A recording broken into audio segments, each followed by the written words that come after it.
Here we are in the Polytunnel, 27th of November, and we're still picking peppers. This is climate change at its best, isn't it? Isn't it bloody lovely, eh? Sod all that flooding lark and all of that. Do you know what, right? If anyone is like a climate denier, you can bet your fucking bottom dollar that they don't work close to nature or grow veg or anything like that. You can bet your life on that.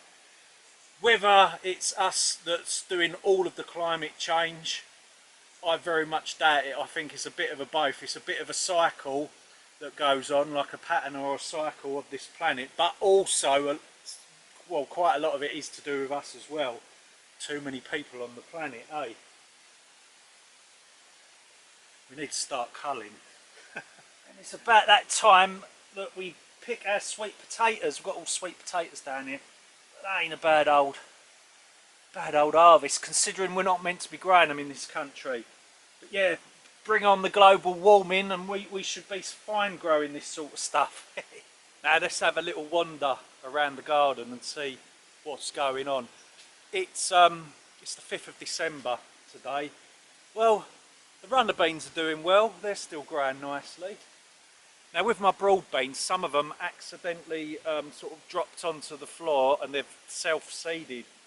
And the broad beans are doing really well. Look, they're in flower, ready to produce even more. Fucking global warming, eh? It's fantastic.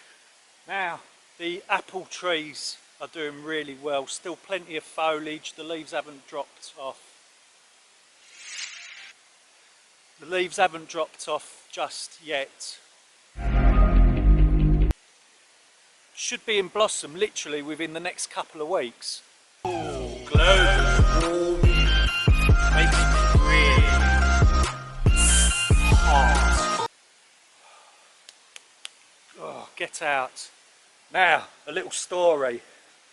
It was about 9 years ago, I spoke to my nan, she's 95 now, and she said to me, whatever you do, don't dig your potatoes up all at once, just dig them up bit by bit as you want to use them, and then throughout the winter you will always have lovely fresh potatoes, which has worked absolutely perfect each year, apart from this year.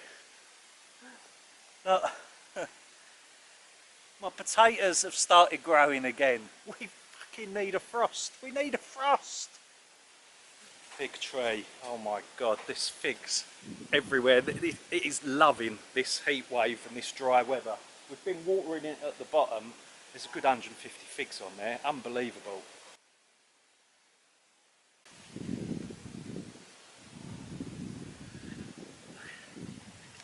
Masses of the things.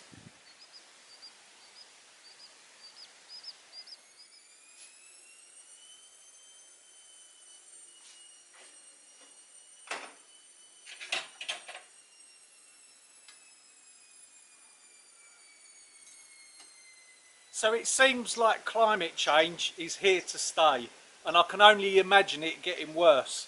So what are some of the things I recommend you do to combat climate change?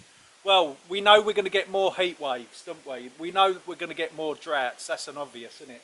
So you need to be collecting rainwater. You need off-grid rainwater, because when things get tough, when times get tough, they're going to give you a hose pipe ban, or even like limit the water that you use. So yeah, water butts. If you can fit a well, and you've got the money, I recommend getting a well fitted as well.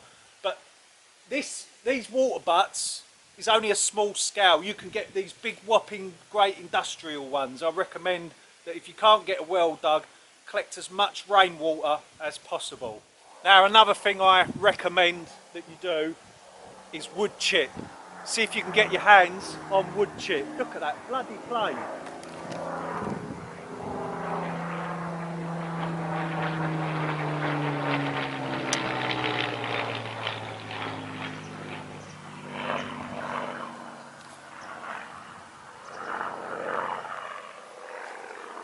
What the heck, that was doing loop the loop and everything. Distracted once again. And I think there's a helicopter coming in. I can hear an helicopter.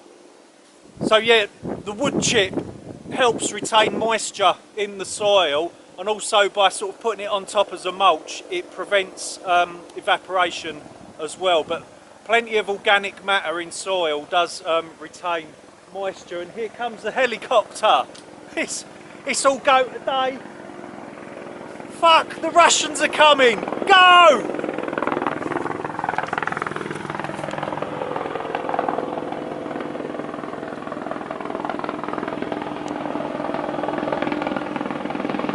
Now one thing we noticed during the heat wave, our orchard area stayed very cool, and also the animals took shelter underneath the trees to get out of the heat. So I recommend planting many trees, especially fruit ones, because they give you food. So what we noticed during the heat wave, that this fig tree here, all the leaves and all of that was sheltering the house from the hot sun, which made the house a lot cooler. Now this fig tree has been grafted onto a rootstock to make it vigorous, so it produces figs that sort of actually ripen. Do not buy an ornamental fig, you'll struggle to get the figs to ripen.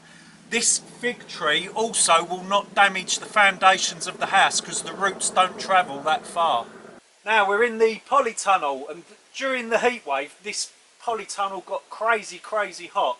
So what we done to help the situation in here is, obviously we had the door open, but we put down a load of wood chip onto the soil, and we also fitted an irrigation system. That's where the main pipe connected up to there. That was connected to the water butts at the side of the house, and the irrigation system was like these little pipes here that just sort of basically drip water into the soil, and that runs across all of the polytunnel, and we had that on during the hot months, so irrigation systems really work well. That helicopter is going crazy today.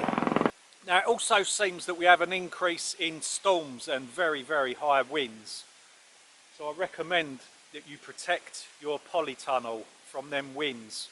We've protected our polytunnel by heaping up all of our wood store that we've collected. We normally get westerlies that come across that way, and this is perfect shelter and has saved this polytunnel in nearly 80-mile-an-hour winds. Woohoo! Now I hope some of that information is going to help you out in the future to cope with all of this. It's crazy, isn't it? All these changes, going back 10 years ago, it all used to seem to be quite quiet and normal. These things are sent to try us. Plus life would be boring without a challenge, wouldn't it? So sadly, just before I do sign out, just to let you know, I'm very comfortable. I know people are going to be asking these questions, aren't they? I'm very comfortable in my own body being a man. Right, so that brings us to the end of a video. So thanks for watching as usual, and take care, be safe and well, and look after yourselves. See you later.